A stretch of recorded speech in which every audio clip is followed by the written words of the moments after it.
हमाद ज़रा बताइएगा कि आज आपकी लुक जो है, आपके कपड़े जो है बिल्कुल सेम इन बच्चों की जैसे हैं, ये क्या माजरा है? मैं यहाँ पर आज आया और यहाँ पर मैंने लेक्चर दिया। कपड़े मैंने इनके जैसे जो है स्पेशली सिलवाए हैं, चूँकि मैं चाहता था कि उम्मा चिल्ड्रन एकेडमी के जो बच्चे हैं, जो ऑर्फन्स हैं, उनको ये फील ना हो कि हम अकेले हैं, हमारे तो कोई ख्याल रखने वाला नहीं है और हमारे ऊपर कोई नज़र रखने वाला नहीं है, हम अकेले हैं।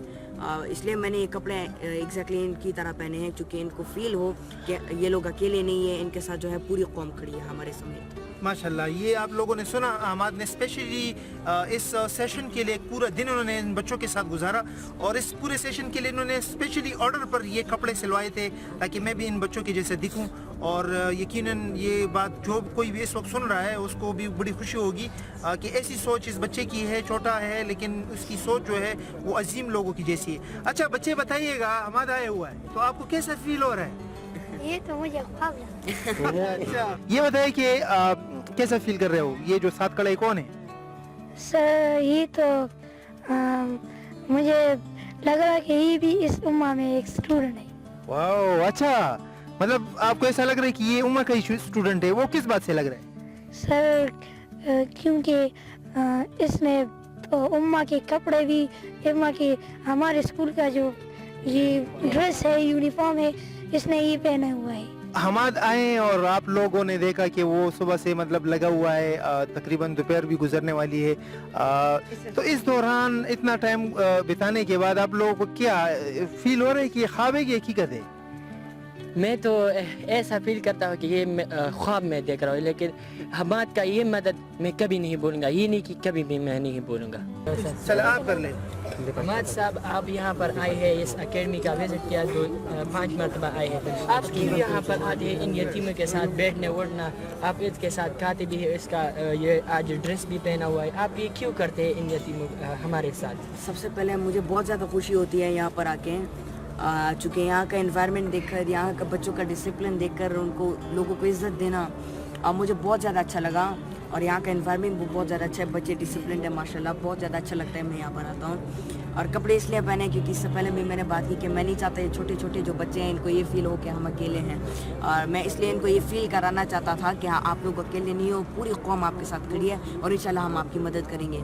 और मैं इसलिए यहाँ पर बार बार आता हूँ चूँकि मैं चाहता हूँ कि मैं आप लोगों के ऊपर भी काम करूँ, क्योंकि हमारे ज़्यादातर लोगों के जहन में ये बात है कि यतीम बच्चे कुछ कर ही नहीं सकते, उनके अंदर कोई जज्बा नहीं होता। तो इकबाल कहते हैं कि ज़रा नम हो तो ये मिट्टी बड़ी ज़रख़ेज़ ऐसा की। तो मैं आज यहाँ पर आया और मैं यहाँ पर लेक्चर मैंने दिया और यहाँ की जो मिट्टी है उसको मैंने थोड़ी सी नमी दी, ये नम हो गई और ये ज़रख़ेज़ हो गई। यहाँ के बच्चों का पोटेंशियल देखा माशाल्लाह, यहाँ के बच्चों का जो कॉन्फिडेंस लेवल देखा, मैं बहुत ज़्यादा खुश हुआ यहाँ पर, इसलिए मैं बार बार यहाँ पर आता हूँ। अब मैं स्कूल से मोहब्बत करता हूँ और मैं आप सब लोगों को भी ये कहना चाहता हूँ, जितने लोग भी ये सुन रहे हैं, मैं उन सबको ये कहना चाहता हूँ कि मुल्क से मोहब्बत बहुत ज़्यादा ज़रूरी है। और जो बंदा भी अपने मुल्क से मोहब्बत करता है, इस पाकिस्तान से मोहब्बत करता है, वो जो है आप हमेशा उसको बुलंदी के ऊपर देखेंगे और अल्लाह ताला जो है उन्हीं को जो है कामयाबी की बुलंदियों तक पहुंचाता है और कामयाबी की बुलंदियां उन्हें दिखाता है। तो मैं ये कहना चाहता हूं कि इस मुल्क से जो है मोहब्बत करो, जो इस मुल्क की मोहब्बत का जो लज्जत है, जो टेस्ट है माशाल्लाह वो बहुत ज़्यादा प्यारा है। और वो जब वो राज, वो लज्जत, वो टेस्ट जिस किसी को भी मिल जाता है तो वो इंसान आगे बढ़ता है।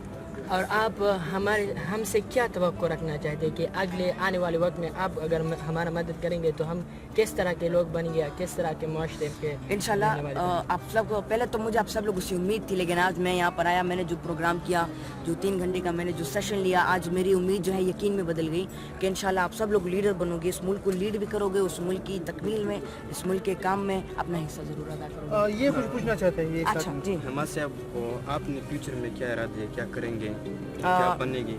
देखिए मैंने एक लीडर बनना है और ताकि मैं इस कौम के लोगों को लीड भी कर सकूं, और मैंने पाकिस्तान की जो तारीख़ है और मुसलमानों की जो तारीख़ है वो उनके साथ वापस कनेक्ट करनी है क्योंकि हमसे काटी गई है। और दूसरी बात, I am a reformer and I am a history and culture creator. अच्छा, कोई और कुछ पूछना चाहते हैं? हमारे साहब, हम दुनिया में किस तरह कामयाब हो सकते हैं? देखो दुनिया में कामयाब होने के लिए देखो हर इंसान की अपनी फील्ड होती है ना, और फॉर एग्जांपल कोई क्या बनना चाहता है, कोई क्या बनना चाहता है, तो ये इंसान के ऊपर डिपेंड करता है कि उस फील्ड के अंदर काम करे। कामयाब होने के लिए ज़रूरी है कि सबसे पहले हम अपनी अंदर की सलाहियत को जानो कि मेरी पर्सनल कैपेसिटीज़ क्या है। जो इंसान अपनी अंदर की सलाहियत को जानता है, उसे बाहर निकालता है, उसके ऊपर काम करता है, अपने आप को पॉलिश करता है और लोगों से मदद करता है और अपने टाइम को पॉजिटिवली यूटिलाइज़ करता है, सही तरीके से यूटिलाइज़ करता है, स्मार्ट वर्क करता है, वो काम से एनर्जेटिक करता है, टीम वर्क भी करता है, वो बुज़ुर्गों के साथ उठता बैठता भी है, वो नॉलेज हासिल करता है और उसका अपना एक मकसद होता है, वही इंसान आगे जाकर काम करता कोई और क्वेश्चन? आप आ जाए जी। आपने हमें थोड़ी देर पहले जो लेक्चर दिया उसमें तो आपने हमें बताया कि हमें स्मार्ट वर्क करना चाहिए और हार्ड वर्क से बचना चाहिए। तो ये स्मार्ट वर्क जो बचना है ही चाहिए। देखो पहले लोग हार्ड वर्क करते थे, मैं ये कह रहा था कि इस हार्ड वर्क को अभी स्मार्ट वर्क में कन्वर्ट करो। तो आजकल ये हार्ड वर्क स्मार्ट वर्क जो है वो हार्ड वर्क के बगैर होता ही नहीं। देखिए जिस तरह मैंने मिसाल दी कि टेक्नोलॉजी क्यों बनाई गई, गाड़ी को क्यों बनाया गया, जहाज़ को क्यों बनाया गया, ताकि लोगों का जो हार्ड वर्क है वो स्मार्ट वर्क में कन्वर्ट हो, टाइम जो है वो भी ज़ाया ना हो, उनका टाइम भी बचे। देखिए हमारे पहले क्या होता था, हार्ड वर्क पहले कैसा होता था, टीचर लेक्चर देता था या कोई पॉइंट देता था, इसके कुछ प्रेजेंटेशन तैयार करके और स्टूडेंट जाता था लाइब्रेरी में, किताबों को ढूंढता था, डिफरेंट लोगों के पास जाता था, लाइब्रेरी के पास जाता था, किताबें ढूंढ कर उसके निकाल कर सफ़ा नंबर पे टॉपिक नंबर उसके अंदर घूमता था, ये था हार्ड वर्क। अभी आजकल टेक्नोलॉजी आ गई है, स्टूडेंट को जो सवाल भी हो जाके डायरेक्ट गूगल पे देता है, गूगल किताबों से डिफरेंट वीडियो लेक्चर यूट्यूब के जरिए से वो सारी चीज़ें आपके सामने आ जाती हैं। तो ये हुआ स्मार्ट वर्क। मेरे कहने का मतलब सिंपल ये था। अच्छा कोई आप क्वेश्चन करेंगे? हमारे सब एक क्वेश्चन मेरे जहन में बार बार उठ जाए कि जब हम किसी के सामने यानी हम बात करते हैं या कोई लेक्चर देते हैं तो हम पर यानी प्रेशर आते हैं, तो इस प्रेशर को यानी हम किस तरह दूर कर सकते हैं? देखो कॉन्फिडेंस को बिल्ड करने के लिए और हेजिटेशन को दूर करने के लिए सबसे बेहतरीन काम ये है कि आप नॉलेज हासिल करो। क्योंकि ये इंसान अपने टॉपिक के ऊपर जो बातें वो करने जा रहे हैं उसके ऊपर कॉन्फिडेंट होता है, उसके बारे में उसके पास नॉलेज होता है, that is the best thing. दूसरी बात आपकी प्रैक्टिस होनी चाहिए, आप बार बार आओ लेक्चर दो, बार बार देते जाओ। देखो अभी जो है मेरा जो पहला आज मैं 3 घंटे मैंने लेक्चर दिया, मेरा जो पहला लेक्चर था अब मैं सब कुछ भूल गया था, मेरे दिमाग में कोई आइडिया नहीं बचा था, मैं बहुत ज़्यादा कंफ्यूज हो गया था, प्रेशराइज हो गया था।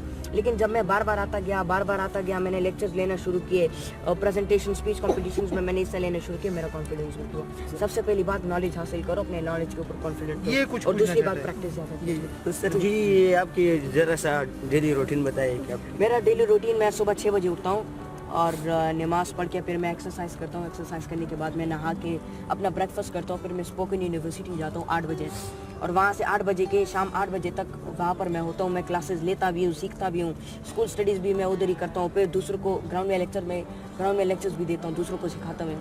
शाम के 8 बजे जब मैं घर जाता हूँ खाना वाला खा के अबू के साथ मिलकर, अम्मी के साथ मिलकर, सबसे मिलकर थोड़ी सी बातें करके मैं फिर अपने काम के ऊपर लग जाता हूँ, होमवर्क होता है मैं उसको पूरा करता हूँ और जब फारिग होता हूँ तो फिर मैं बुक्स रीडिंग करता हूँ। I love books reading. आप खुद पढ़ते हैं या दूसरों को पढ़ाते हैं? मैं खुद पढ़ता भी हूँ, दूसरों को पढ़ाता हूँ, दो काम करता हूँ। असर के बाद नहीं कभी कभी अगर फ्री टाइम मिलता है, जिस तरह सैटरडे हमारा फ्री डे होता है, पूरा फ्री डे नहीं होता, उसमें कभी लेक्चर्स भी आते हैं, काम भी करना होता है, लेकिन थोड़ा थोड़ा सा फ्री टाइम मिल जाता है तो मैं खेलता हूँ। एक क्वेश्चन है, ये सवाल है बच्चे का सवाल। जी मेहनत के यानी कामयाबी के पीछे सबसे बड़ा राज मेहनत है या किस्मत है? देखिए लक और कामयाबी के लिए लक और मेहनत दोनों ज़रूरी हैं। क्योंकि मैं अगर अपनी मिसाल दूँ तो मैं लकी भी हूँ और मैंने मेहनत भी की। लकी ऐसा हूँ कि मैं दुकान में बैठ के लैपटॉप पे, अबू के लैपटॉप में पता नहीं गेम्स खेल रहा था, मेरा कज़न लकीली आ गया, कहता आज इंग्लिश सीखने गए, तो मैं इंग्लिश लैंग्वेज सीखने गया स्पोकन यूनिवर्सिटी, वहाँ पे लकीली मुझे सर मिल गए, तो सर ने फिर मुझे सिखाया और सुपर किड प्रोग्राम में मैंने फिर एडमिशन ली, फिर उसमें मैंने काम किया, तो ये लकीली काम हुआ, लक भी हो गया मेरा और उसके साथ मैंने मेहनत भी की, स्मार्ट वर्क भी किया, हार्ड वर्क भी किया, लेकिन स्मार्ट वर्क पे मैंने ज़्यादा फोकस किया, अपने लिए टाइम टेबल बनाया, तो मेरी कामयाबी में जो है लक और हार्ड वर्क दोनों का किरदार है। अगर फॉर एग्जांपल यानी मेरा लक नहीं हो तो फिर इसका मतलब है कि मैं कामयाब नहीं बनूंगा? नहीं ऐसी कोई बात नहीं है, लक के बिना भी आप कामयाब हो सकते हैं। और लक में मतलब देखिए इंसान की किस्मत है, कोई किस्मत है कोई अचानक कोई कामयाब हो जाए, लेकिन आप मेहनत करोगे, आप स्मार्ट वर्क करोगे तो भी आप कामयाब हो सकते हैं। एक सवाल है कि यानी आप एक मोटिवेशनल स्पीकर के बावजूद यानी इसके साथ साथ आप यानी आपकी जो स्कूल लाइफ है ये भी आप इन्वाइट करके, नहीं सिर्फ आपने अपनी यानी जो आपकी तवज्जो है वो सिर्फ यानी नहीं, स्कूल स्टडीज में मैं साथ करता हूँ, लेकिन मेरा एजुकेशन जो है वो होम बेस्ड है, मैं घर में ही सीखता हूँ। बस सिर्फ यानी आप जो तालीम के मोटिवेशनल स्पीकर यानी जो बात उसके साथ स्कूल की स्टडी भी करता हूँ, लेकिन वो क्या कहते हैं आप लोग जिस तरह प्राइवेट सबक उसको कहते हो, तो इसी तरह मैं भी तालीम हासिल स्कूल की तालीम हासिल कर रहा हूँ, लेकिन प्राइवेटली कर रहा हूँ, घर में कर रहा हूँ। यानी आपकी ज्यादा फोकस मोटिवेशनल पे, मोटिवेशनल मोटिवेशनल स्पीकर नहीं है। देखिए मेरा मानना ये है कि एक मकसद को हासिल करने के लिए उस मकसद को डिवाइड करो छोटे छोटे गोल्स में। तो मेरा मकसद एक लीडर बनना है। मोटिवेशनल स्पीकर सिर्फ एक सीढ़ी है, सिर्फ एक जरिया है जिसके जरिए, जिस सीढ़ी के जरिए मैं एक स्टेप चढ़ूंगा अपने मकसद की तरफ। That is motivational speaker just